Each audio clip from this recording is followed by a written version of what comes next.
나의 심심함과 외로움을 달래기 위한 방송. 듣는 당신도 그랬으면 하는 방송. 목소리로 상상하기입니다. 안녕하세요. 인다코입니다.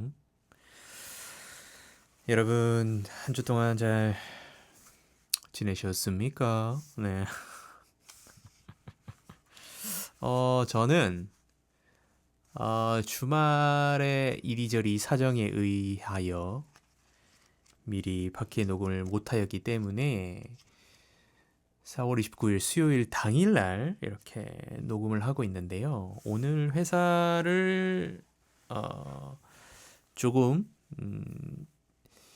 일찍 퇴근을 하고 음, 그 저작권 협회에 등록을 하러 다녀왔습니다. 어, 그 처음에 갔는데 이제 문이 이제 그 자동문이죠. 유리로 이렇게 된 자동문이 있었는데 어 제가 갔는데 문이 안 열리더라고요. 그래서 보니까 밖에서 열 수가 있는 구조가 아니고 안에서 열어줘야만 들어갈 수 있는.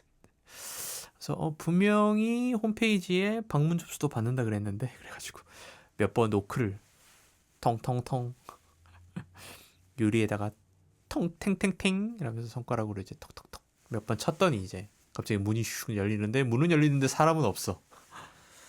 아마 그 뭐 자리 사무실 안에서 뭐 통제할 수 있는 버튼이 있나 보죠. 그래서 열리더니 이제 직원분 한 분이 나오셔가지고 협회 등록을 하러 왔다. 저작권 등록을 하러 왔다. 이렇게 얘기를 했더니 이제 그 안내실로 이제 안내를 해주시더라고요. 그래서 앉아가지고 준비해왔던 서류 제출하고 조금 이제 헷갈리는 것들도 있어가지고 여쭤보고 이제 나머지 헷갈리던 것들도 볼펜으로 채워넣고 뭐 그랬죠. 요즘 같은 세상에 이제 온라인으로 신청을 할 수 있는데 저는 보니까 뭐 사인도 해야 되고 뭐 좀 뭐 어떻게 써야 되지 좀 헷갈리는 것도 많고 이래가지고 그냥 좀 헷갈리는 부분들은 빼놓고 그냥 제출해야 될 서류들 제가 프린터 해가지고 예전에 제가 저번 방송에도 말씀드렸던 제 반명함판 사진도 붙이고 채워놓고 헷갈리는 부분은 공란으로 두고 그래서 이제 가져갔죠. 그래서 거기서 직원분한테 여쭤보고 채워놓고 제 신분증도 4번 또 복사를 하시더라고요. 이것저것 하고 제 멜론에 제 노래 올라와 있는 거를 이제 화면을 캡처를 해가지고 그걸 또 복사해서 갖고 갔는데 그것 말고 제 음원 MP3 파일을 또 요구를 하시더라고요. 그래서 그거는 어 이메일로 이제 제, 제 이메일 주소를 써서 이제 거기 서류에 제출했는데 거기로 이제 협회 측에서 이제 미비 서류 요구하는 메일을 보낼 테니까 거기 답장 형식으로 해서 MP3 파일을 보내달라 해가지고 알겠다. 그래서 집에 와가지고 조금 전에 해서 보냈고 내일이 4월 31일 말일이라서 이게 정리를 한꺼번에 뭐 이렇게 해가지고 이제 등록을 하는 그 시기가 있나 봐요. 그래서 내일이 말일이라 내일날 이제 내일 최종 이번 달에 들어온 것들 뭐 정리를 해서 뭐 그걸 한다는데 그래가지고 내일까지 보내달라 이렇게 얘기하더라고요. 그래서 오늘 집에 와서 MP3 바로 보내고 그 다음에 입회비 그 신탁 입회비 신탁 그 비용 8만 원 내고 그 다음에 협회 회원 등록비도 2만 원 있는데 그거는 선택 사항이라고 하더라고요. 근데 하게 되면 뭐 특별한 거보다는 이제 회원이 되면 뭐 경조사 때 뭐 챙겨주고 화환이나 뭐 이런 거 보내주고 뭐 여러 좀 약간 몇 가지 복지 혜택 뭐 이런 게 있다고 하더라고요. 그래서 고민하다가 그거는 이제 다음에 해도 되죠? 그러니까 다음에 하셔도 지금 당장 안 하셔도 돼요. 그래서 이제 8만 원을 내고 가입을 했고 저작권 신탁을 이제 맡겼고 저작권 등록도 이제 조만간 되겠죠. 하고 그다음에 그런 얘기 하더라고요. 자기 협회에 있는 전체 저작권 수익에서 상위 7%? 상위 7% 안에 들어가면 뭐 자동으로 뭐 회원권 가입을 해준다 뭐 그런 얘기를 하더라고요. 그 정도면 뭐 어마어마한 수익을 벌어야지만 되겠죠. 불가능한 얘기고.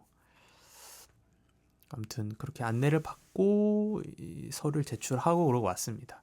그래서 NPC 파일 오늘 보냈으니까 이제 확인을 내일 하시겠죠. 하면 이제 등록이 이제 그분들 진행을 하면 이제 완료가 되겠죠. 완료가 되고 그러면 이제 저작권료도 들어오지 않을까. 제가 지금 유통사를 통해서 각각의 스트리밍 사이트에 올려놓은 것들은 이제 스트리밍 음원 듣는 이제 스트리밍 수익은 또 나와서 유통사에서 뗄 거 자기들 가져갈 목 가져가고 나머지가 또 저한테 들어올 거고 저작권료는 이제 이 협회에서 관리를 하는 건데 저작권료는 또 근데 지금 제가 발매를 하고 지금 한 일주일하고 조금 더 지났죠? 19일 날 했으니까 10일 됐네요. 10일 후에 이제 오늘 가서 등록을 한 거니까 음원 발매 이 등록 전에 조회됐던 그런 것들에 대해서는 저작권이 발생하지 수익이 이제 수익을 받지는 못한다고 하더라고요. 제가 등록한 시점부터라 할 수 있으면 내고 나서 바로 하는 게 좋지 않을까. 저야 뭐 온라인으로 할 걸 그랬나?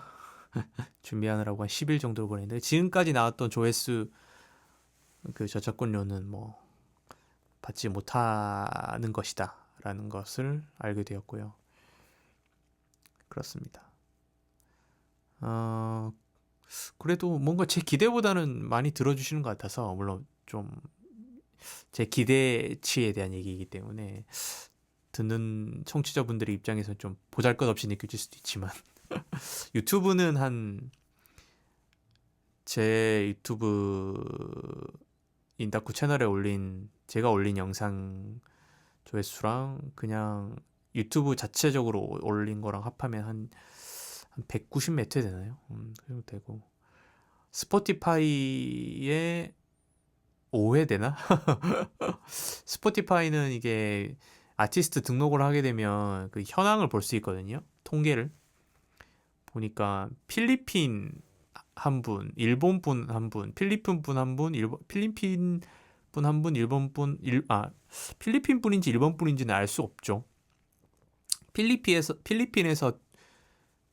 2번, 2회 누가 들으셨고, 서울 영등포구에서 한 분 들으셨고, 서대문구에서 한 분 들으셨고, 일본 도쿄에서 한 분 들으셨어요.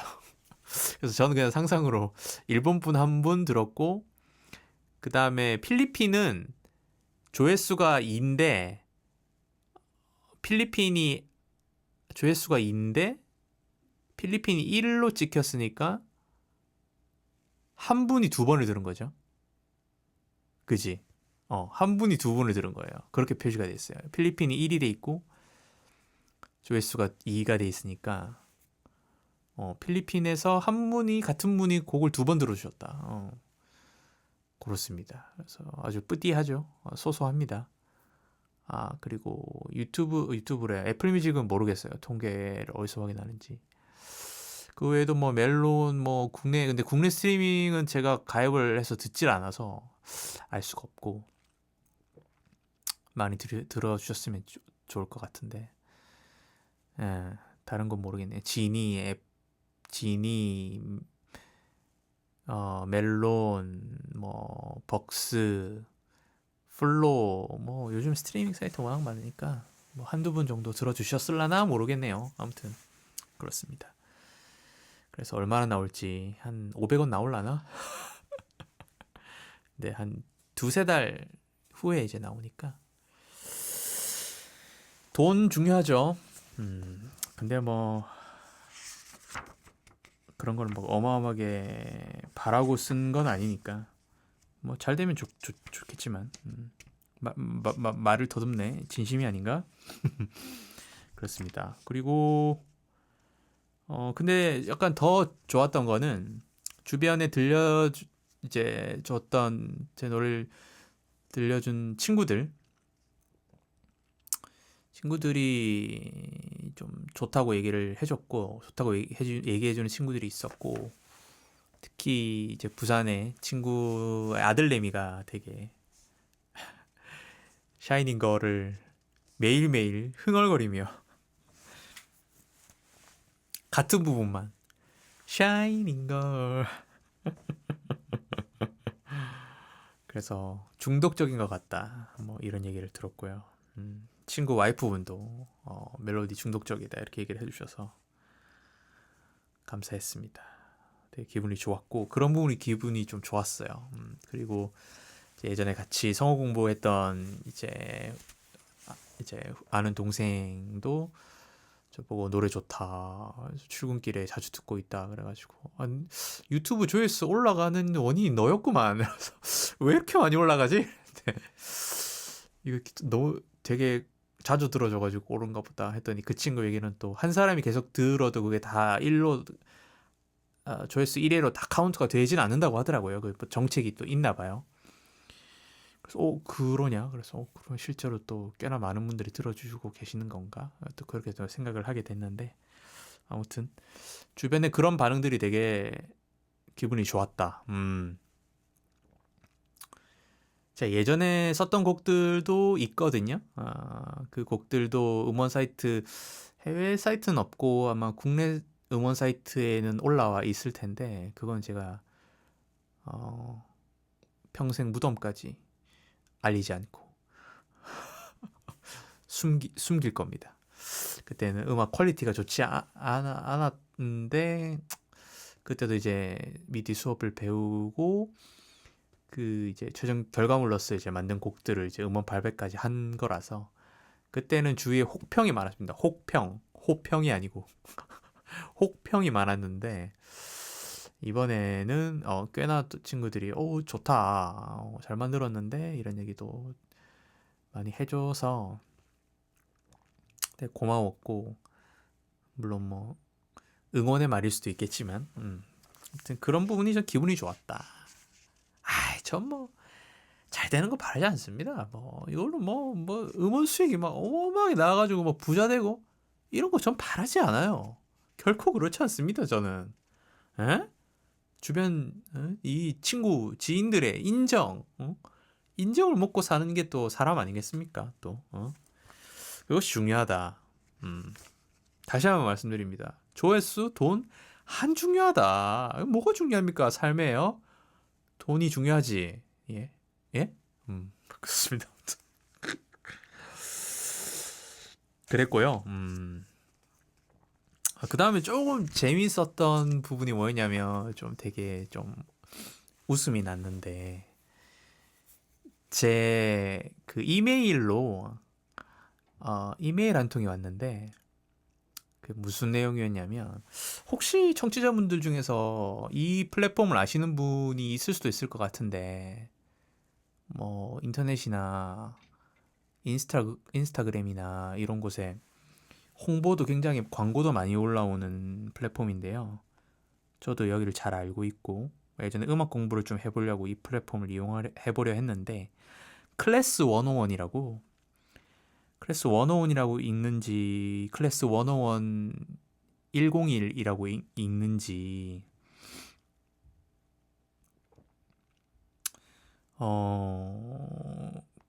거기서 메일이 왔어요. 이메일이 클래스 101에 크리에이터 파트너십 담당하는 분께서 제 유튜브 채널에 있는 이메일을 보고 연락드린다.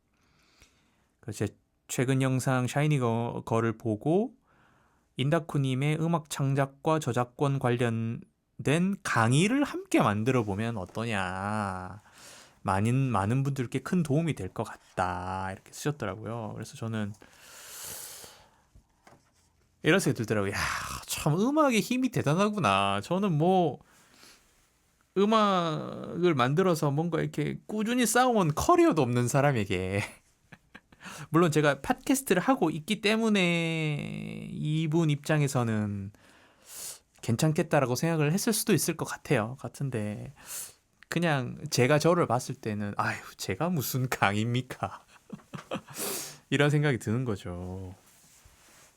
저작권 관련된 얘기들도 뭐 저도 하면서 좀 공부하게 됐던 거고 인터넷 찾아보고 그걸 보고 또 알게 된 것들을 그냥 주저리 팟캐에서 여러분께 뭐 엄청 뭐 관심이 있으시거나 이런 건 아니겠지만 어차피 제 팟캐가 서로 그냥 뭐 얘기 나누고 재미난 얘기, 일상 얘기 뭐 이런 거 나누는 형식이니까 주저리 제가 하고 싶은 얘기들을 한 거죠, 그냥.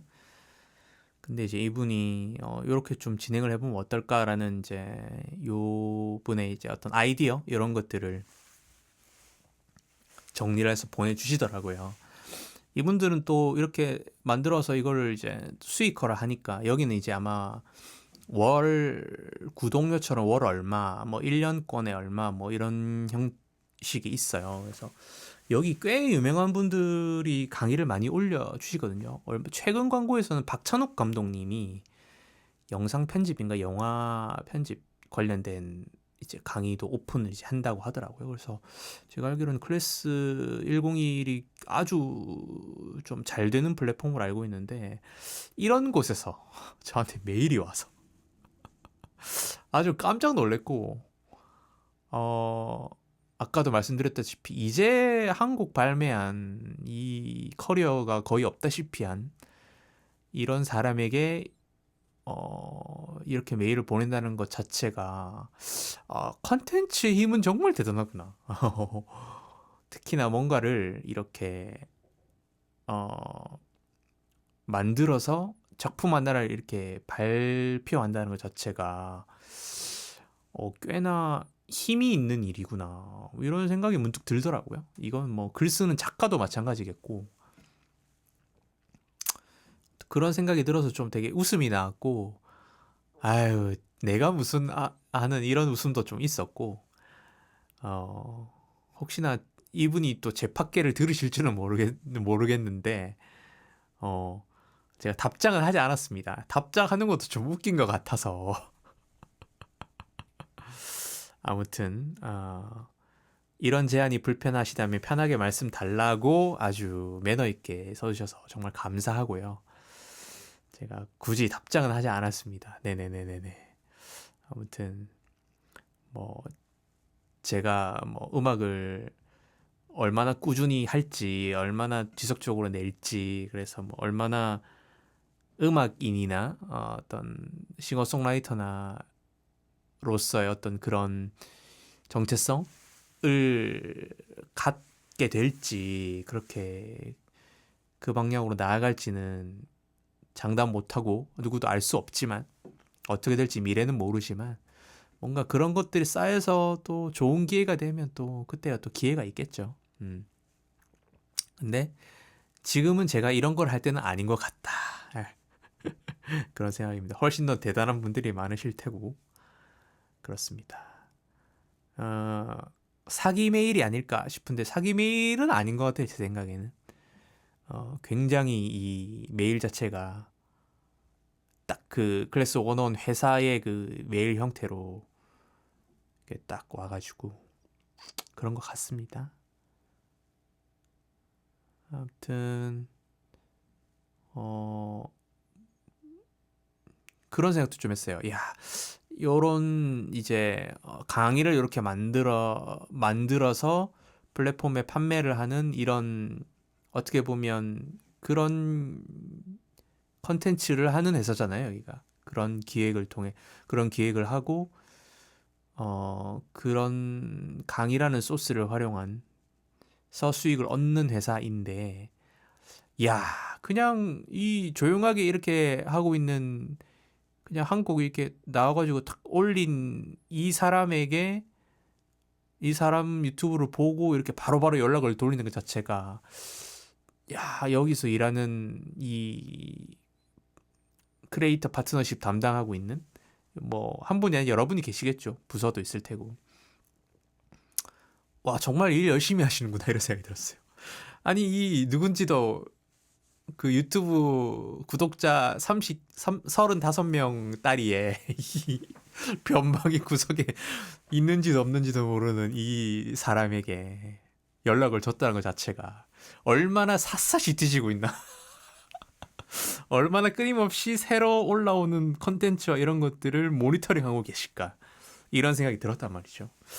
그래서 이 직업의 세계도 굉장히 좀 되게 재미나게 흥미있게 좀 바라보게 됐습니다. 그래서 참 다들 열심히 사는구나 이런 생각이 저는 들었고요. 어, 그리고 몇 가지 더 하고 싶은 얘기가 있었는데 어, 제가 초반에 이제 음악 내기 전에 초반에 어, 그 목소리로 상상하기 갑자기 더 부산말로 하고 있네요. 목소리로 상상하기 팟캐스트를 한참 활발히 하고 있을 때 최근에 이제 좀 오래 쉬고 하니까 한참 하고 그때 그 MBTI 인프제 특집하고 뭐 인프제가 좀 제 생각에 인프제가 좀 터졌죠. 그때 한참 요즘은 좀 시들한 편이지만 한참 MBTI 얘기 많이 하고 할 때 그때가 들으러 오신 분이 많아졌던 것 같아요. 그래서 그때 애플 팟캐스트 순위 60몇 위까지인가 올라가고 그래서 기분 좋아서 캡처도 하고 했었는데 역시 첫 끝발이 개끝발이고 뭐든지 꾸준히 하다가 잠깐 쉬는 텀이 있으면 이게 또 죽죠. 약간 채널이. 그래서 꾸준한 게 제일 힘든 것 같긴 해요. 지속적으로 근면하게. 아무튼 무슨 얘기를 드리려고 하냐면 그때 한참 사람들 많이 듣고 할 또 그 시기 때 또 약간 이런 강의 업체는 아닌데 어느 업체에서 연락이 와가지고 뭐였더라? 팟캐스트랑 이런 거 분석하고 홍보해주는 무슨 업체에서 그건 외국 사이트였어요. 외국분이 영어로 해가지고 저한테 메일 한번 줬었고 불과 얼마 전에 서울대학교 무슨 학생인지 거기서 만든 창업한 회사인지 여기서 제 컨텐츠들을 쇼츠로 만들어서 이렇게 막 만들어주는 막 그런 대행해주는 이런 것도 연락이 오고 이런 크리에이터들 컨텐츠를 만드는 그런 분들을 되게 열심히 모니터링을 해서 막 메일을 뿌리나 봐요. 이게 또 같이 합작이 돼야지 또 이분들도 자기들 사업이 이제 계속 또 굴러가고 수익이 날 테니까 저도 이제 도움을 받고 그런 이제 같이 상생하는 방향으로 이제 가는 거겠죠. 그래서 컨텐츠의 힘이란 게 있는 것 같아요. 그러니까 인스타나 이런 데도 웬만해서 팔로워 수가 어느 정도 좀 있다 싶으면 막 광고도 붙고 하는 거겠죠. 사람이 많이 몰리는 곳에 다들 이제 광고 효과가 있을 테니까. 음, 그렇습니다. 그래서 그런 적도 있었다. 그렇습니다. 그리고 좀 전에 제가 그 클래스 101 이 이메일 온 거 읽으면서 제가 순간 생각이 들었던 게 오늘 그 저작권 협회 가서 이것저것 그 계약서 그 신청서 쓰고 하면서 제가 좀 궁금했던 거 질문하고 했는데 그 직원분께서 저한테 작가님이라고 하는 거예요. 그래서 순간 막 오그라 작가님 콘텐츠를 내게 되면 작가님이라고 작가님 소리를 들을 수 있습니다, 여러분. 글 써서 책을 낸다? 뭘 출판한다? 그러면 그것도 작가님이 되는 거예요. 야, 작가님이라, 작가님. 살면서 한 번도 상상해 본 적이 없는 작가님. 이제 저작권 협회니까 그냥 작가님이라고 통칭을 이렇게 불러주시는 것 같아요. 예. 그런데 그런 어떤 타이틀을 듣게 되는 순간 약간 좀 뭔가 제 것이 아닌 것 같고. 근데 뭔가 이렇게 컨텐츠를 창작해내는 것 자체가 그죠? 창작을 하는 사람을 작가라고 부를 수 있으니까 틀린 표현은 아닌데 뭔가 좀 약간 좀 맞지 않는 옷을 입는 듯한 그런 기분이랄까? 좀 약간 순간 속으로 약간 당황했던 작가님이요? 약간 내가 작가인가? 약간 그런 모먼트가 있었습니다. 아무튼 그래서 여러모로 약간 그런 거 생각나네요. 예전에 한국 현대문학의 근대문학이라고 해야 되나? 막 그런 거 읽어보면 막 그런 거 있잖아요. 예술한답시고 어디 가서 작가님이라고 불리우는 걸 막 좋아하면서 사실은 백수의 한량인데 작가님이라고 부르는 거를 아주 즐기면서 뭐 그런 인간 군상에 대해서 얘기한 그런 소설이나 이런 것도 있었던 것 같은데 갑자기 그런 이미지가 떠오르면서 그러게요. 작가님이 단순히 창작을 하는 사람을 작가님이라고 부르는 거겠죠. 제가 작가님이라는 단어를 되게 어떤 대단하게 생각한다 봐요. 뭐 대단치 않은 건 아니지만 뭔가 소위 어마어마한 작품을 남기거나 대단한 자기 철학과 뭔가 그런 것들이 있는 그런 아티스트 이런 분들한테 붙이는 멋진 단어가 아닐까라는 생각을 제 스스로 하고 있었나 봐요. 그래서 좀 약간 내가 작가? 그런 생각을 하지 않았나 싶습니다. 아무튼 그렇군요. 작가라고 불리니까 뭔가 좀 작가에 걸맞게 뭔가를 어, 곡도 꾸준히 쓰고 뭔가를 해야 되는 것 같다. 뭐 이런 생각이 드네요. 약간 과분하다는 생각도 들고 그러네요. 아무튼 그렇습니다. 그런 일이 있었습니다. 좀 재밌었고 뭔가 컨텐츠의 힘, 뭔가를 창작해내는 힘이 생각보다 크구나. 뭐 이런 생각이 들었습니다. 그리고 어 제가 최근에 봤던 영화 얘기를 좀 하려고 하는데 다큐멘터리 란 12.3이라는 영화고요. 이 영화는 이명세 감독이고 감독이 이명세 감독 그 다음에 곡 소개가 작곡 그러니까 음악 감독이 조성 감독님이었나? 잠시만요. 검색을 좀 해보겠습니다. 제 생각에는 맞는 것 같은데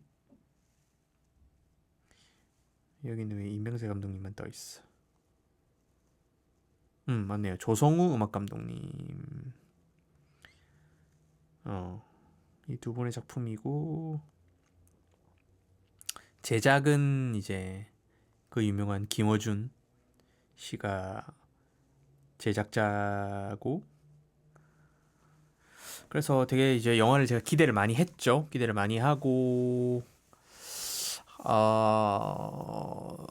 그 내란이 있을 때 그날에 저는 잤지만 그 다음날 그 역사적인 그 라이브들을 또 보고 하면서 그 시간에 깨어있진 않았지만 생생하게 내일처럼 느끼고 있죠. 그리고 탄핵까지 그 지나는 시간들이 있었고 오늘도 그 윤석열 판결이 났지만 어제는 이제 그 김건희 씨 판결이 났고 아직도 진행 중이지만 여튼 그런 뭐라 해야 될까요? 그 다큐를 통해서 그때 그 온 국민들이 한 마음으로 간절했던 그때 장면들을 또 다시 한번 되새겨보고 그런 의미로 보러 갔죠. 근데 뭐라 해야 될까요? 제가 너무 기대를 많이 했는지 근데 오늘 아침에 뉴스공장이라는 제가 이렇게 들으시는 청취자분들의 어떤 성향이나 정치 성향 이런 건 알지 못하지만 너무 제 기준으로 말하는 거 아닐까 싶어서 유튜브에 이제 뉴스공장이라는 아침에 김어준 씨가 하는 그 프로그램이 있는데 이제 핵심 뉴스들을 이렇게 다뤄주는 이제 그런 유튜브인데 거기서 오늘 이제 본인이 제작한 이 영화에 대해서 얘기를 할 때 그 얘기 하더라고요. 기존의 다큐의 문법과 다른 문법으로 표현한 다큐이다 얘기를 했는데, 제가 다큐를 되게 좋아하거든요. 좋아하는데 그 얘기를 들으니까 그런 생각이 들더라고요. 저는 되게 고전적인 문법의 다큐를 좋아하고 그런 다큐를 좀 기대하고 갔구나라는 생각이 한편으로 들었어요. 오늘 방송을 듣기 전에는 제가 좀 기대한 것보다 못하네 이런 생각을 했는데, 제가 또 그렇다고 또 영화적인 어떤 미학적인 관점이나 이런 걸 볼 수 있는 눈도 되게 뭐 뛰어나거나 이런 사람이 아니기 때문에 거기에 숨겨진 의미들이나 이런 것들을 또 잘 느끼지 못해서, 그 함의들을 알지 못해서일 수도 있겠지만, 하여튼 보고 나서 저는 약간 반반이었어요. 조금 기대했던 것보다는 좀 뭔가 좀 더 있었으면 좋겠는데 아쉽다라는 생각. 근데 이게 아마 스토리를 이미 모두가 알고 있는 스토리의 영화를 봤기 때문에 더 그렇게 느낄 수도 있을 것 같아요. 왜냐면 이 영화가 주는 어떤 그 순간의 어떤 새로움이 주는 어떤 카타르시스라든지 도파민이라든지,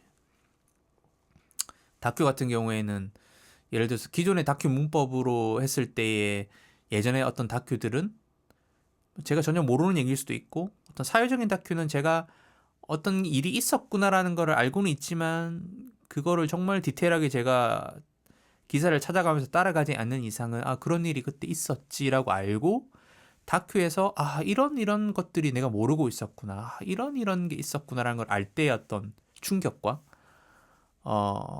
다양하게 드는 어떤 사유들, 생각들, 뭐 이런 것들이 주는 자극 같은 게 있는데, 이거는 전반적인 스토리를 다 알고 워낙 그때 또 집중해서 뉴스를 놓치지 않고 수개월 동안 정말 뭘까요? 정신적인 피로감을 느끼면서까지도 불안함에 국민들 모두가 뉴스를 보고 했던 그 시간이 있잖아요. 그래서 너무 빠삭하게 알고 있고, 그래서 더 약간의 새로운 신선함, 충격이나 이런 것들이 덜 느끼는 상황일 수밖에 없었기 때문에 그렇게 느낄 수도 있겠다. 기존의 다큐를 좋아하기도 하고, 또 기존의 다큐의 문법이 아닌 형식의 다큐인데 이걸 또 그냥 다큐가 아닌 픽션의 영화라고 보기에는 약간 좀 약한 부분이 있기도 하고, 그래서 그 중간에 저는 약간 애매모호하게 뭔가를 이렇게 싹 크게 이렇게 막 느낌을 받거나 이런지는 못했던 것 같아요. 근데 그 시민들 나오는 장면, 안 그래도 오늘 아침에 김원준 씨가 얘기를 하던데, 시민들이 나오는 장면들도 뉴스에 많이 나온 장면들이 있지만 시민들이 실제로 촬영했던 그 장면들은 뉴스에 안 나온 것들이 많거든요. 시민들이 자발적으로 이제 이 영상을 이제 영화에 쓰시라고 이제 제공을 하고 했던 그런 장면들은 처음 보는 거잖아요. 근데 정말 그런 장면에서는 굉장히 뭉클했습니다. 뭉클하고 눈물이 날 뻔도 했는데, 아무튼 그랬고, 그래서 더 안 봐도 될까? 한 번 더 볼까? 지금 되게 고민 중이거든요. 다시 한 번 더 보면 좀 다르게 느껴질 수 있을 것 같은데, 그래서 드리고 싶은 얘기는, 이거는 이 영화를 한 번만 보고 하는 얘기라서 한 번만 보고 하는 영화에 대한 리뷰라 고지고대로 받아들이실 필요는 없을 것 같고, 영화는 꼭 보시길 바랍니다. 예. 제가 뭐 처음 보고 이렇게 느꼈다고 해서 아예 안 봐도 되겠네 이게 아니라, 그날의 그 상황, 그 사건, 그 우리나라 역사에 일어나는 그 사태를 다시 한번 돌이켜보고 할 수 있는 아주 좋은 시간이라고 저는 생각을 하고, 그리고 극장 안에서 그거를 또 수많은 옆에 보이는 관객들과 함께 그거를 느껴보는 것도 아주 중요한 어떤 박구영 교수님의 얘기를 빌리자면 어떤 공동체적 감각이랄까요? 같이 공감하는 그런 것들을 또 경험할 수 있기 때문에 꼭 보러 가시길 바랍니다. 예. 볼만한 영화임은 분명한 것 같아요. 영화적으로 가치가 있고. 다만 제가 아까 했던 얘기는 제가 했던 기대치에는 못 미쳤기 때문에 제가 스스로 어떤 기대했던 거를 충족하지 못했기 때문에 어떤 아쉬움이 조금 있다. 그 정도로 얘기를 할 수 있을 것 같고요. 그리고 사실은 이게 원인일 수 있을 것 같은데 이거는 그때 제가 영화를 보고 나서 바로 팟캐스트 녹음을 했으면 되게 생생하게 전달이 됐을 것 같은데 제가 이거를 한번 친구들 톡방에 제가 글을 남기고 그래서 그때 친구들한테 제가 그 영화관에 썰이 있거든요. 그걸 제가 카톡으로 남겨서 친구들이 되게 빵 터졌는데 한번 빵 터지고 이제 다시 또 말씀을 드리려니까 이게 참 재미가 잘 전달되려나 모르겠네요.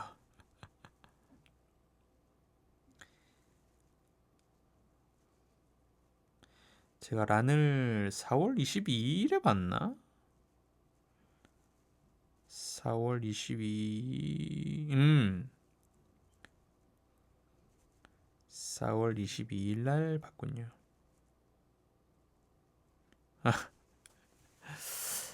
영화를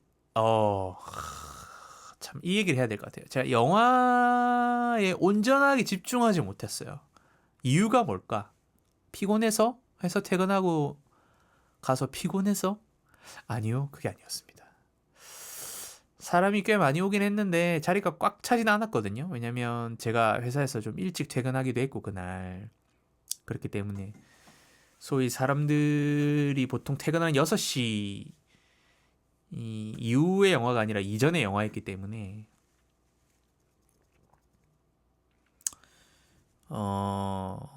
좌석에 그렇게 엄청 꽉 차 있거나 이러진 않았어요. 그랬는데 그래서 제가 자리 앉고 제 옆에 한 3자리인가 비어 있었거든요. 그래서 저는 개인적으로 이제 옆에 이제 사람이 어, 옆에 이제 앉아 있는 걸 그렇게 선호하진 않아서 좀 여유 있게 널널하게 보는 걸 좀 좋아하거든요. 좀 그런데 그 옆에 3자리가 남아 있는데 영화 거의 다 될 쯤이었나 아무튼 남자분이 오셔서 앉는데 그 3자리 중에 바로 제 딱 옆자리에 앉으시는 그 자리인가 봐요. 그래서 좀 아쉽다 이렇게 생각을 하고 있었는데 그 저보다 좀 나이가 더 있으신 분이셨던 것 같아요. 중년의 아저씨 분이셨는데 물론 저도 아저씨지만 제 생각에는 한 50대 한 초반 그쯤 되시지 않았을까? 그런데 남자분이신데 이렇게 좀 덩치가 있으셨고 몸에 이제 향수를 좀 많이 뿌리고 오셨나 봐요. 앉으셨는데 제가 좀 향이나 이런 거에 민감해서 향수가 되게 좀 강하게 확 찌르더라고요. 그래서 세상에 이거 쉽지 않은데 힘들다 이랬거든요. 힘들어. 벌써부터 기빨리는데 약간 영어 집중할 수 있을라나 그랬어요. 근데 향수의 문제는 아니었고 이제 굉장히 많은 의문이 있는데 영어를 시작하고 영어를 보고 있는데 계속 그 향수 냄새가 저 코를 찌르잖아요. 그래가지고 간간히 들어오는 그 향수, 근데 향수가 보통 좀 이렇게 적응이 되면 안 느껴지는데 향이 되게 강했던 거죠. 그래서 좀 익숙해지려고 하면 나고 그랬는데 어느 순간에 약간 그분 방향 쪽에서 김치 냄새가 나는 거예요. 여러분 혹시 식사 다들 하고 듣고 계시나요? 약간 좀 거북하게 느껴질 수도 있기 때문에 알아서 잘 조심해서 들으십시오. 그래서 음 그래서 갑자기 이렇게 좀 역한 김치 냄새가 이렇게 나지? 약간 이랬거든요. 근데 이제 옆에 앉아 계셔도 영화가 상영 중이니까 영화 스크린은 이제 빛이 나고 있고 관객석 쪽은 불이 꺼져 있지만 약간 이제 흘깃 보면 이제 이분의 실루엣이나 이런 게 이제 감이 오잖아요. 이렇게 얼추 보이잖아요, 옆눈으로. 근데 뭔가 이분이 약간 좀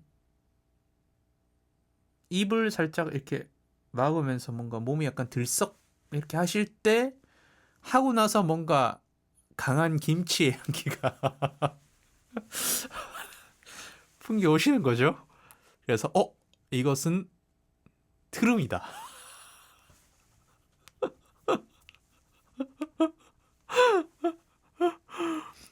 그래서 이분 대체 뭘 드시고 오신 것인가?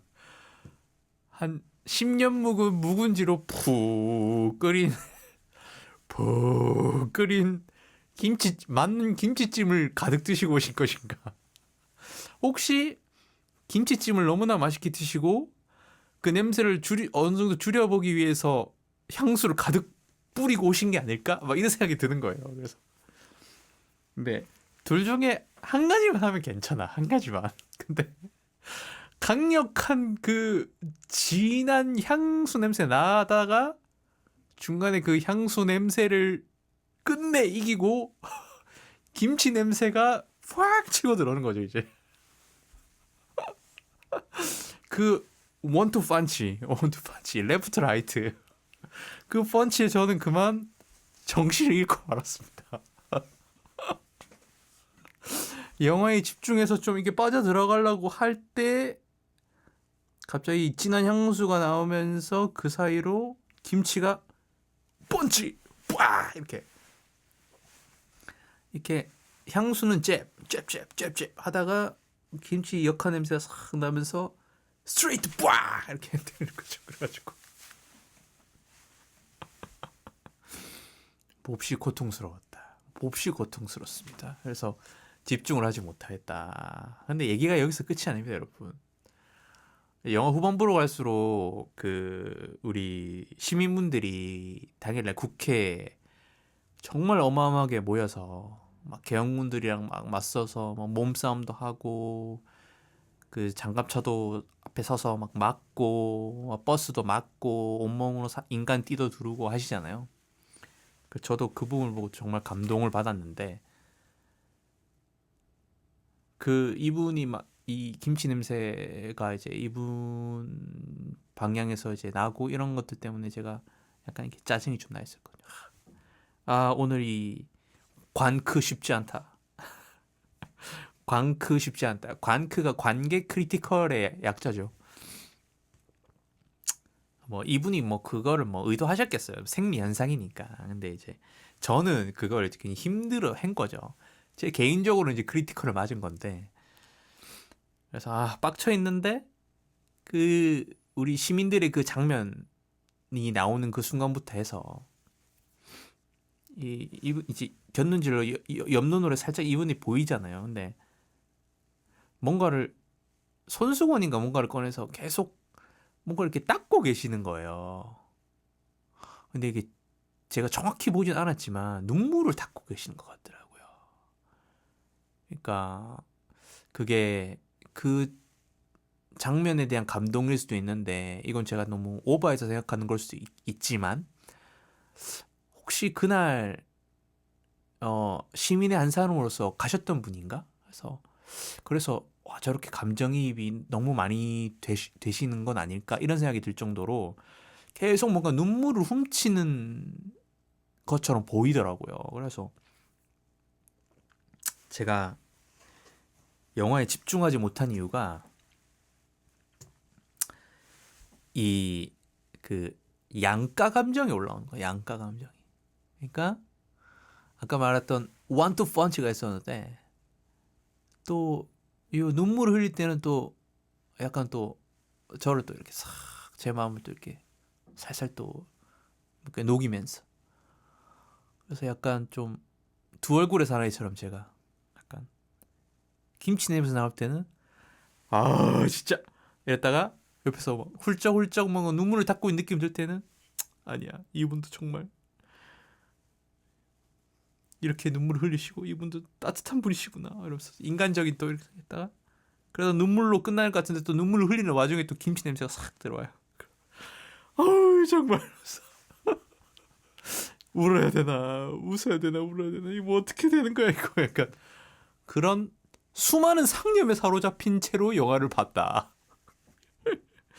그래서 약간 뒤에 그 시민들 나올 때 울컥해서 저도 눈물을 흘릴 것 같아서 휴지까지 가방에 챙겨갔는데 결국에는 휴지를 쓰지 못하고 나오게 되었다. 아무튼 그런 얘기를 드리고 싶습니다.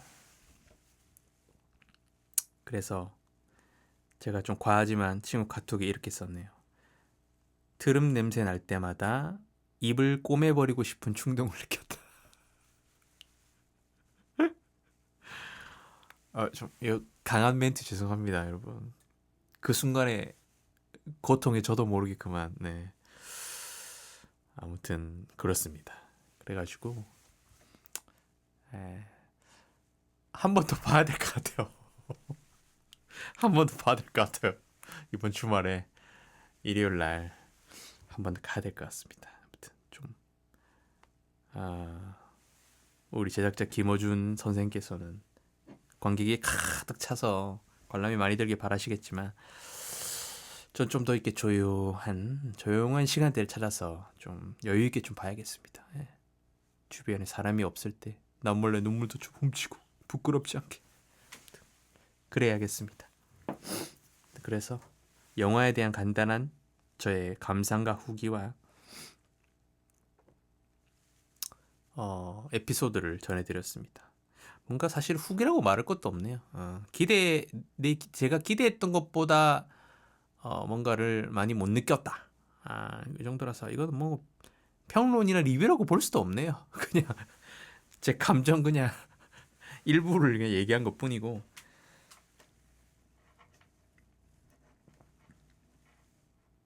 아무튼 그렇습니다. 그러고 여러분 꼭 진짜 보세요. 영화. 이거는 진짜 볼 가치가 있고 많은 사람들이 또 봐야 될 때가 된 거 아닌가 이런 생각도 듭니다. 그리고 또 무슨 이야기를 하려고 했지? 일단 큰 줄기의 얘기는 다 드린 것 같은데요. 그렇습니다. 그리고 여러분 그 지금 JTBC일 거예요. JTBC 드라마 모자무사라고 아시나요? 구교환 배우와 고윤정 배우가 나오는 모두가 자신의 무가치함과 싸우고 있다. Everybody fight their emptiness 맞나? 무가치함? 무가치함이 영어로 뭘까?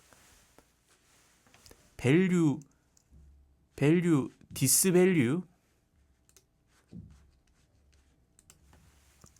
무가치가 disvalue라는 단어가 있나? unvalue인가?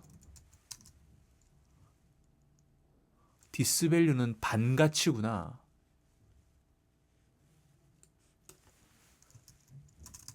무가치 영어. worthless네. worthless. valueless도였네. 무가치한. 여러분 지금 쿵쾅쿵쾅 소리가 나죠? 옆집에서 내일 이사를 가신대요. 그래가지고 짧은 소라는 끝이 나고 잠깐 녹음을 끊었다가 다시 가고 있습니다. 모자무사 이 드라마를 1, 2화를 보았는데 지난 주말에 3, 4화는 아직 보지 못하였습니다. 이게 나의 아저씨? 나의 아저씨가 아니고 뭐지? 그 동백꽃 작가님이 쓴 드라마로 알고 있고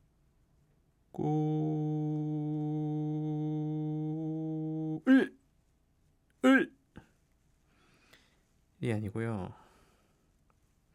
극본 박혜영, 나의 아저씨, 나의 해방일지. 또 오해영을 쓰신 분이구나. 아, 동백꽃이 아닙니다, 여러분. 저의 착각이었고, 연출이 차영훈 연출인데, 웰컴 투 삼달리. 아, 감독님이 동백꽃 필 무렵 연출이었구나. 요렇게 두 페어가 이제 만나서 만드는 거죠. 어, 우리 회사 어떤 분 말씀처럼, 어, 밝은 영화가 아니고 좀 약간 무거운 영화인 것 같습니다. 이 작가님 특유의 작품 스타일이 좀 그런 느낌이 있는 것 같은데, 일단은, 어, 그 구교원 배우가, 어, 참 캐스팅을 잘했다. 이런 연기, 이런 느낌을 살릴 수 있는 배우가 구교원 말고 누가 있을까? 이런 생각이 좀 들었고, 고윤정 배우는 아직 딱히 모르겠습니다. 뭔가, 음, 뭐라 해야 될까? 극 중의 캐릭터랄까요? 그 캐릭터의 포지션이 그런 건지 몰라도 연기에 뭐라 해야 될까? 업다운이 좀 심한 캐릭터는 아니라서 약간 무난한, 좀 그렇게 느껴지고요. 어, 좀 자세한 얘기는 다음 파케에서 좀 더 정리를 해서 얘기를 해야 될 것 같습니다. 제 개인적인 1, 2와 개인적인 소감으로는 흥미있게 보기는 했는데 일부 대사 같은 경우에는 좀 뭐라 해야 될까요? 좀 약간 과하게 명대사 퍼레이드를 벌인 느낌이랄까? 음, 좀 더 서사가 쌓인 다음에 뱉었어도 될 대사를 초반에 맺네? 이런 생각이 들었고 그래서 제 느낌은 뭐 사람마다 다르겠지만 서사가 쌓였을 상태에서 그 대사를 뱉었을 때 주는 감동과 그게 아니었을 때의 어떤 큰 감동 없이 소모되는 점 이런 것들이 좀 있어서 좀 대사가 아깝다 이런 생각이 드는 장면도 일부 있었고요. 그래서 참 구경한 배우 연기를 잘하는 배우고 이런 캐릭터를 정말 잘 살리고 있는데 이 대사를 좀 아껴 썼으면 어땠을까 뭐 그런 생각이 들기도 했습니다. 또 드라마 특성상 초반에 사로잡아야 되는 그런 또 좀 필요성도 있기 때문에 전략적인 판단을 했을 수도 있겠죠. 그랬고 고현정 배우가 설정이 뭐라고 해야 될까요? 음, 뭔가 상실감을 느꼈을 때라고 해야 되나? 힘든 상황에 처했을 때, 좀 혼자라고 느낄 때, 하여튼, 코피를 흘리는 설정인데, 모르겠어요. 다른 레퍼런스나 비슷한 작품들이 있을 수 있겠죠. 저도 헤비한 컨텐츠, 어, 컨텐츠를 좀 헤비하게 보는 사람은 아니라서 제가 잘 모르는 걸 수도 있지만 저는 그 소설가 권여선 작가님의 그 봄밤이라는 작품이 생각나더라고요. 그 안녕 주정뱅이라는 책에 있는 단편 봄밤이 있는데 거기 그 장면이 나오거든요. 거기 알코올 중독자 여자분이랑 어린 남학생 한 명이 이렇게 나오는데 제가 좀 가물가물합니다. 읽은 지가. 근데 이제 그 남학생이 푸는 썰이 있는데 그 얘기에서 그 장면이 나오거든요. 자기가 되게 좋아하는 여자가 있었는데 결국은 그 좋아하는 여자 애한테 고백을 하지 못하고 그 여자의 친구인가 걔랑 이제 덜컥 이제 사귀게 됐는데 하여튼 거기서 이 덜컥 어 사귀게 된 그 여자의 진짜 좋아하던 여자의 친구죠. 그 친구가 이제 이 남자애가 자기한테 마음이 없다는 걸 알게 된 다음에 어, 헤어져서 돌아가는 장면이었나? 가물가물하네요. 하여튼 그 남자에게 그 얘기를 듣고서 그 소설의 묘사를 보면 그 여자애가 막 코피를 철철 흘리는 장면이 나오거든요. 그래서 그 남자애가 정말 엄청 자기가 막 놀라고 당황했다라는 그 부분이 있는데 저는 그 소설을 읽을 때 그 장면이 되게 강렬했거든요.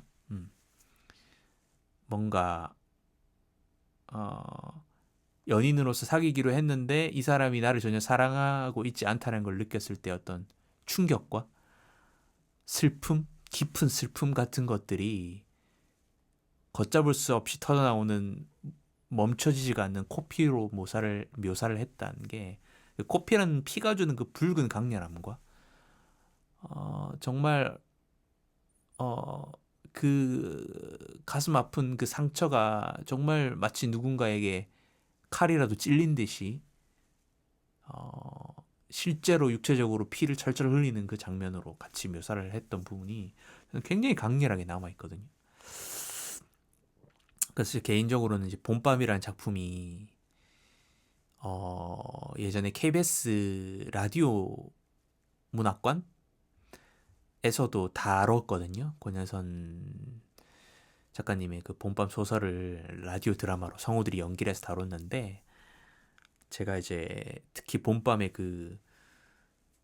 이 장면의 부분을 막 연습을 제가 막 하기도 했거든요. 거기는 이제 남자아이의 대사로서 나와요. 남자애가 그 순간에 그 여자친구의 코피를 흘리는 모습을 봤던 그 모습과 당황스러움과 슬픔과 자신의 그 순간에 자기가 굉장히 놀랐던 감정과 미안했던 감정과 막 이런 것들을 막 이렇게 길게 얘기하는 부분이 있는데 그 부분이 이제 성우는 이제 목소리로 쭉 연기를 하니까 행동이 안 나오니까 그거를 긴 어떤 일종의 독백 느낌처럼 이제 하는 대본을 만들어서 연습을 했던 기억이 나거든요. 이 장면이 저에게 굉장히 강렬한 기억으로 남아 있고 이 장면뿐만 아니라 봄밥이라는 단편이 되게 뭐라 해야 될까요? 굉장히 서글프거든요. 뒷부분에는 막 진짜 몸이 에일 정도로 막 아프다고 실제로 느껴질 정도로 되게 좀 고통스럽게 얘기가 결말이 나는데 그래서 읽으면서 굉장히 막 눈물이 났었던 그런 작품이거든요. 그래서 한동안 또 권여선 작가님 꽤 오래 전이긴 하지만 작품 막 사서 읽고 막 그러기도 했는데 최근에 이건 좀 딴 얘기지만 최근에 권현선 작가님이 무슨 시상식에 상을 받으셨는데 그 상 받기 전에 꽤 긴 시간을 좀 몸이 많이 아프셨다고 하더라고요. 그래서 본인 인터뷰에서는 약간 이제 죽음에 가까이 갈 정도로 이렇게 그렇게 아프셔서 이제 겨우 회복을 하셨는데 아무튼 작가님이 그 이전에 좀 건강하실 때도 그렇고 워낙 또 술 반주를 좋아하시고 술과 같이 먹는 안주에 대한 책도 쓰셨거든요.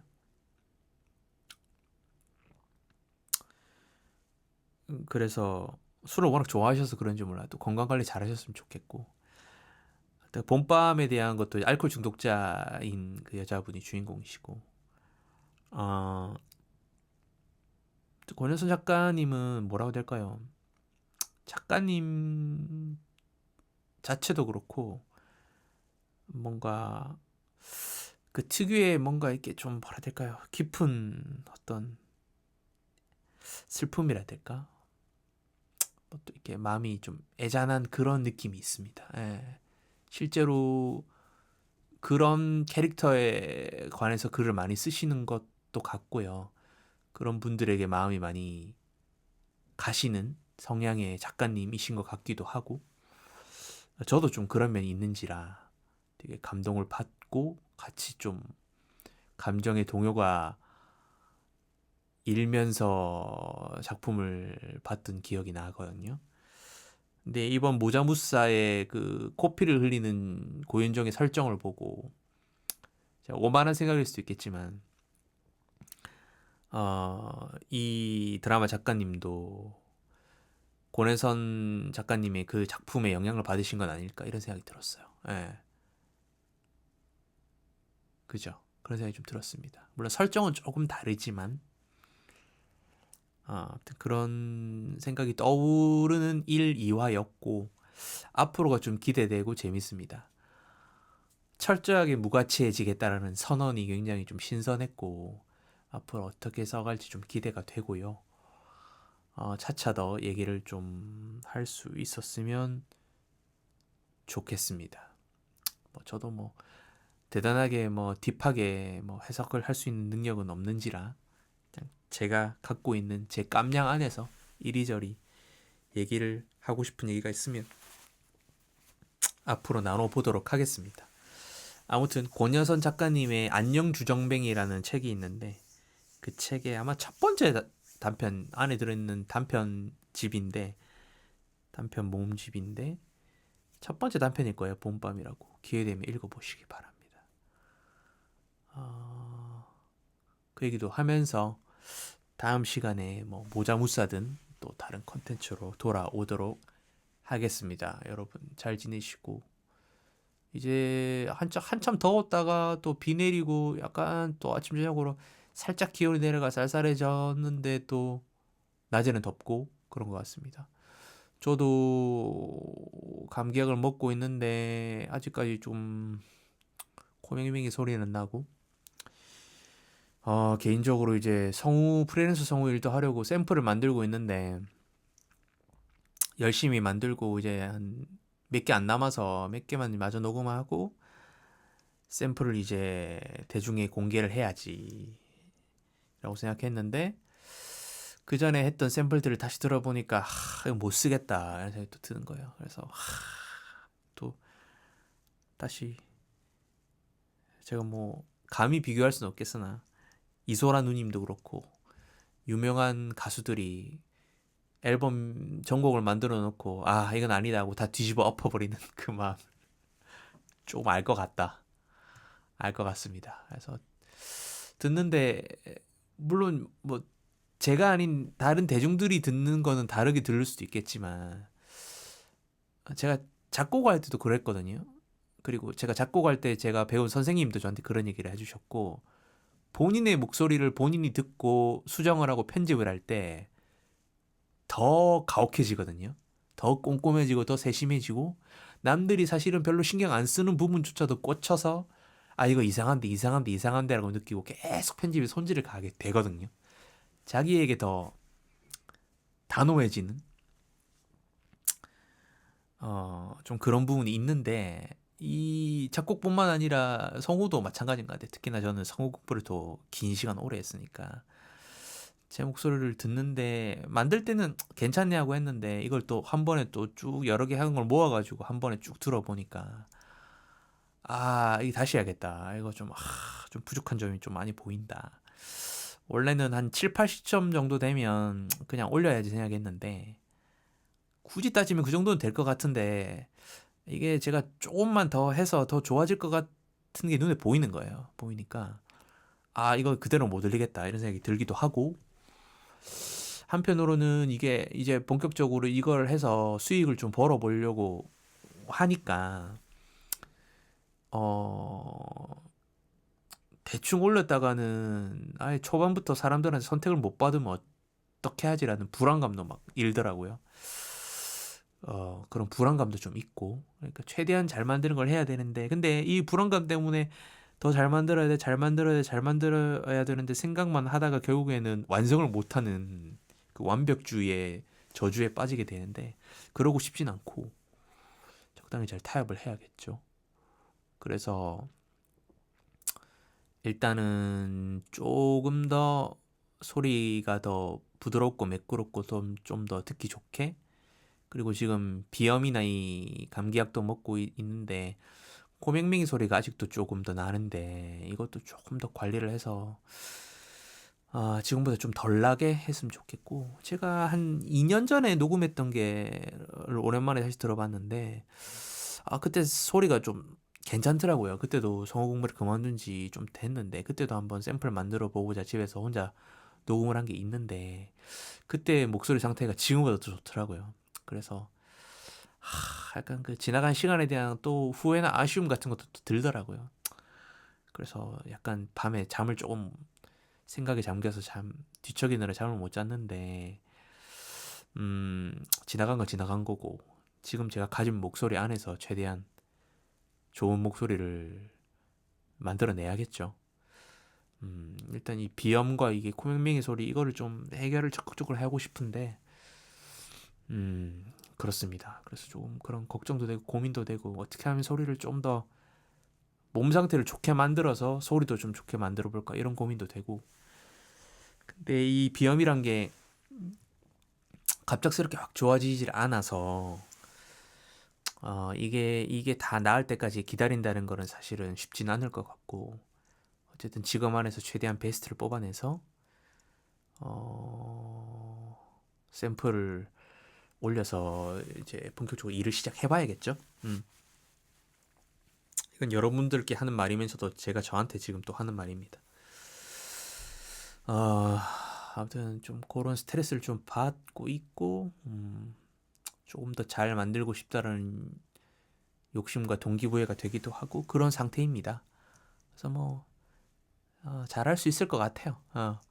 너무 또 엄청 걱정하진 않는데 또 좋은 소리로 좀 더 잘 만들고 싶다는 요런 또 동기부여 에너지가 또 차오른다는 증거기 때문에 한번 또 잘 해보도록 하겠습니다. 마무리 멘트 인사를 하려고 했는데 제 얘기를 하다 보니까 또 쭉 깊게 또 빠져서 얘기를 하게 됐네요. 아무튼 이만 끝내겠습니다, 여러분. 건강관리 잘 하시고 다음에 또 저랑 또 주절주절 얘기 좀 나누시죠. 얘기를 나누고 싶은데 저만 일방적으로 얘기하는 걸 들으시느라 고생이 많으십니다. 아무튼 다음 시간에 뵙겠습니다. 안녕.